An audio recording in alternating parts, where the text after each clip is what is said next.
Hello YouTubers, Paul here, your channel host. Welcome to my channel. Well, I thought it was about time that I decided to review something. I've watched probably about 3 or 4 episodes since it was launched, and slowly starting to like it, but it's hard, right? Jeremy Vine, formerly known as The Right Stuff.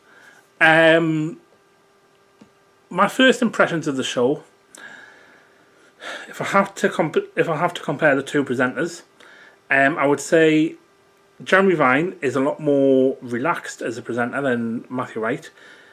Say at the beginning of the shows, like at the opening before the theme tune comes on, when he's introducing what's going to be happening, Matthew Wright always used to stand in the same position. Jeremy Vine seems to be sitting on the desk or doing something funny at the beginning of the show just to ease the people in, if you know what I mean. Like the other week, he was, or the other day on the Jeremy Vine show, he was looking for a storm, and I can't remember what the sketch was, but he went behind the scenes to look for her. You wouldn't get Matthew who was doing that. Now, Matthew Wright, if there was a topic and the audience used to, if there was a topic and they had enough time, they used to go to the audience. Jeremy Vine seems to interact more with the audience, and he's very quickly got to know the audience members' names since he started, which was only September. Beginning of September, beginning of this month. So well done, Jeremy, on that. I'm still getting used to the way that the news review is now at the end of the show. I read in the press that it was because Jeremy Vine does a Radio 2 show, I think it is, at 12 o'clock or something. He has to be across London, to the other side of London for the BBC. So he pre-records the news review first, and then does the rest of it live, and then shows the news review at the end. The show itself, what I think they should have done was, with the social media outlets, was with Instagram, Facebook, Twitter and YouTube, instead of just changing the Right Stuff account to Jeremy Vine's, they should have just kept it. They should have finished with the Right Stuff account, either closed or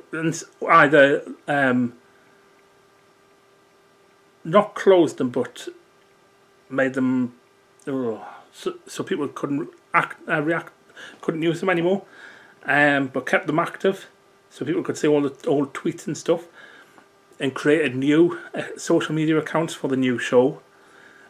Because the way they've done it, it looks like Twitter and Facebook and Instagram and YouTube, it looks like it's been Jeremy Vine from the day dot, when it's not. It was the Right Stuff first, if that makes sense, rather than Jeremy Vine.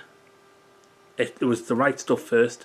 They should have just created new accounts for Jeremy Vine. That's what Niggle does. It is. I am trying to watch it, but it's changed for us. And if you want to know what I mean, I'll put the links to my blogs, because I wrote a blog about how it's hard with us having autism with anxiety. It was hard for me to get used to another presenter doing it rather than Matthew Wright.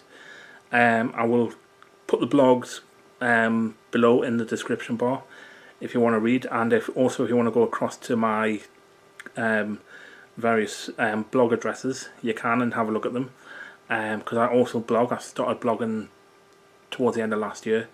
Anyway, that's my views on Jeremy Vine. I'll try and watch it more, and yeah, Jeremy, if you're watching this, hi. In conclusion though, I would say Jeremy Vine is a lot more relaxed as a presenter. He doesn't cut presenters off. He doesn't cut guests off if he's unhappy with what they say. He listens to what they say. Matthew Wright was a bit more like that. He was a bit more controversial, and he used to cut people off if he didn't like what they said. But in conclusion, they're just totally different presenters. Yeah. Anyway, I'm going to get going, and I'll see you later, YouTubers.